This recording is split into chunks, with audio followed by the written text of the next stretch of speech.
Hi, welcome to another design diary for my upcoming board game. And I realized something that probably a lot of people would like to see is actually like a playthrough, how all the things in the game work together. I hope to get one of those up sometime in the near future. Next time I do a playtest round, I'm going to try to record parts of that. But in the spirit of that, I thought something that might be kind of interesting is getting a little bit away from some of the details of how academia is sort of modeled in the board game and look at actual game mechanics sort of thing. And I thought today I'd look at the game board. So what you're looking at here is the very first iteration of this game that was even close to playable, although it still had a ton of problems. This was one that I built on Tabletop Simulator, which is, for those who are not familiar, a way you can sort of play a board game on a computer and connect with other people. And it saved me having to print out and build everything as I was trying things. You just sort of build it all in the game with no physical pieces. So here you see the game kind of like laid out how it would have been played in that iteration. And one thing I'll note that's still true in the current versions is there's a central game board here that everyone plays off of, and then each player also has their own player board. So this is set up for 4 players here, so each of them has their own player board, and then there's the central board here. If you haven't played a ton of contemporary board games and are really more familiar with sort of what we call the classics like, Monopoly, Sorry, Clue, or even chess or checkers, where there is just one board, everyone plays on that, this might seem a little unusual, but it is something you see in a number of more current games. So a couple I would reference, Return to Dark Tower is, I think, a great example of this. It actually has a huge round central board, and then each player has their own board, and I actually really like the setup of that, where the player boards are all set up the same but have specific information about the different characters in that game who each have a little bit different actions they can do and different advantages to them. Another very current game like this, in fact I think it just came out a few months ago at the time I'm recording this, is Daybreak, which is from a few people designed it, but one of the designers of Pandemic was involved with it. Daybreak does have a big central board, but there's actually not a ton that you do on there. It mainly comes into play at the end of each round when you're kind of resetting for the next round. Most of the gameplay and actions are actually done on the individual player boards. And you even see this design in some contemporary family or children's games like this Minecraft game, which I'll be honest, we got for my son because he likes Minecraft, and the game turned out to be surprisingly good. It's very simple, but has a kind of deep strategy where it's not at all clear what the best way to play is. There's lots of different potential ways to win.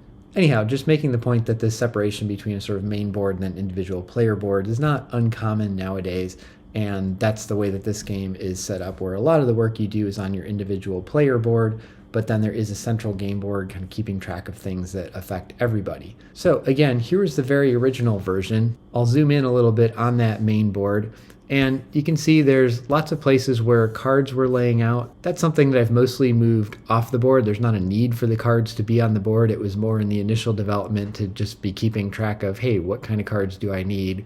Making sure that there was a spot for them so I remembered to have those and that those were part of the game. Then there's this middle part here, which is kind of a map of, in different jobs or in grad school, kind of what you do, which is the closest thing in this game to what you might be thinking of as a very classic board game where you move a token from place to place to place. And here, each of these squares represents a spot you'd be for 1 year, and then you'd move on to the next one and move on to the next one. And this would be how you kept track of where you are in a particular job. There's still a version of this in the current game. Right now it's not on the main board, it's moved to the player board. That's actually something we're playing with some design ideas. I'm not sure if it should go back on the main board or stay on the player boards or something different entirely. Down here is where we're tracking all the various attributes. You can see for 4 different colors of players, they could move between 0 and 10 on their attributes here. And then up at the top, there was a thing that kept track of the game year. So that was the original design. Now, since this first version, there's been a lot of changes to the game. Some of the things that are on that board no longer exist. Some of them have moved elsewhere. Some of them have changed drastically. But let me show you where we are currently. So this is the current version of the main game board, so what would be in the center of the table, and then each player would still have their own player board, and I'll talk about those in a different design diary. We're actually doing some major changes to how those are laid out right now, so I'll kind of wait till I have the next iteration of that. And I should just note, and this will apply to any of these design diaries where I'm showing off card designs or game boards or anything like this, none of this is final design. The game itself is still in the works and in flux and still changing things, and that goes double or triple for any of the visual design elements. So The odds that the final game board would look very similar to this are essentially zero. It'll go through somebody who actually knows how to do graphic design, unlike me, and we'll have some artwork on it. So don't assume the board will actually look like this, but this gives you a sense of the things that are on there and kind of what's being tracked. So let's take a look at it. Some elements here will look pretty similar to that very first iteration. So there is a game year tracker that moves forward to track what year you're in the game. There are these three attributes I talked about in another diary: your teaching quality, institutional citizenship, and professional reputation.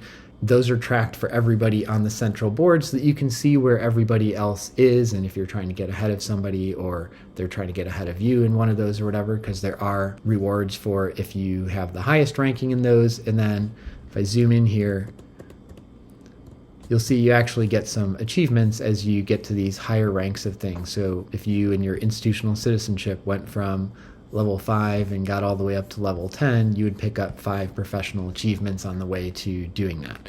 And then if you start going back down, you would start to lose them. So that's similar. As I mentioned, I got all the cards off the board. There are some slots up here, and this will sort of show, this would be where you would lay down some cards that are active for that year. So there's a yearly event, and then there's goals that people are shooting for. That was not an element of the original games. That was not on the original design board I showed you. Or I guess to be 100% accurate, I should say there were goals in that game, but it was something very different that got completely discarded, and this is something different that got added since. There's also two things here that were not on that original board. So one of them is this lifestyle thing. So this is something that actually has been in the game since its inception. If I go back to that original, very first game board, it's not on the main board here, but you'll see on the player board, there is actually a section for lifestyle here. It has different levels and different costs and then an impact. And that is now moved to the main game board in this version. It's also been simplified a lot. It went from 6 or 7 levels to just 3, labeled subsistence, average, and luxury. And lifestyle is basically just how much are you spending for housing, food, hobbies and recreation, basically just all your costs of life. And there's advantages if you are spending more money and, living in a nicer place, eating nicer food, doing more recreation. So you can see here in these early years, there's no effect if you're at that lowest level. If you're at these higher levels, then you are gaining what's called your energy reserve or your stamina, basically the ability to crank out extra work in a pinch if you have to. And then that changes as you go to higher years, which I can say as an older person now is definitely true that I don't have the same stamina and energy reserves that I once did back when I was in grad school or fresh out of school. So that's something that's newly added to the main board. And then the other big thing here is something I mentioned in the game overview if you've watched that. And this is actually how you win the game, is by getting these professional and personal achievements. You look around the outside of the board, there is a professional achievement tracker and a personal achievement tracker. And I'll zoom in and you can see those logos. So here's the personal achievements and you start at 0 and you track around this way. And here's the personal achievements and you start at 0 and track around this way. And what you'll see is these start to overlap here. And the way that you win the game is you have to get your 2 achievement levels to meet. So if you were here at 3 personal achievements and 24 professional achievements, you would win. Or alternately, if you had gotten up to, let's say, 12 personal achievements and 11 professional achievements, those also overlap, so that would be another way to win. And exactly how these numbers work and how they line up is something that is very much in flux right now, but the core idea here I actually quite like, because it gives you multiple ways to win. You can focus more on your personal life and try to get more achievements there, and that means you need less achievements in your professional life, or vice versa.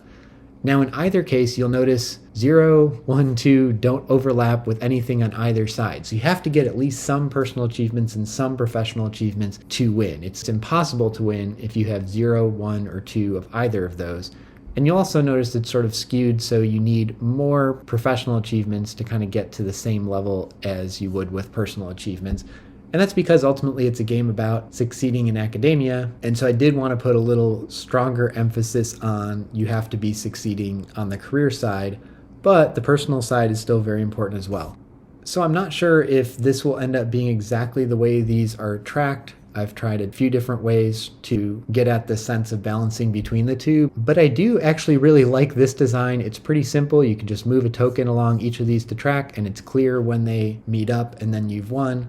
And I really like that this gives you different ways you can strategize how to play the game. So you can really go heavy on professional, go really heavy on personal, or the most efficient is to try to sort of balance those out. You'll notice the size of the spaces shrinks as you get more, meaning the further along you're trying to get on one track, you have to do more and more to make progress.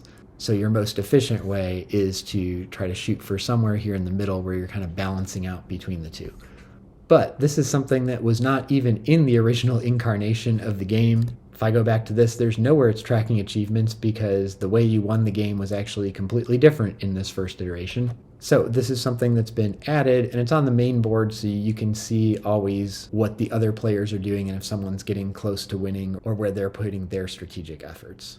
So that's a look at the main game board that everyone plays off of, and then of course they all have their own separate player boards as well. Like I said, the visual aspects, the design of this is probably going to change a lot, but you get a sense of what's happening on there and what kind of things are being tracked. And I think we're probably at a state where most of that is going to stay pretty much the same in terms of what's on the board eventually at this point. So that's it for this one. Thanks for watching, and I will see you in the next design diary.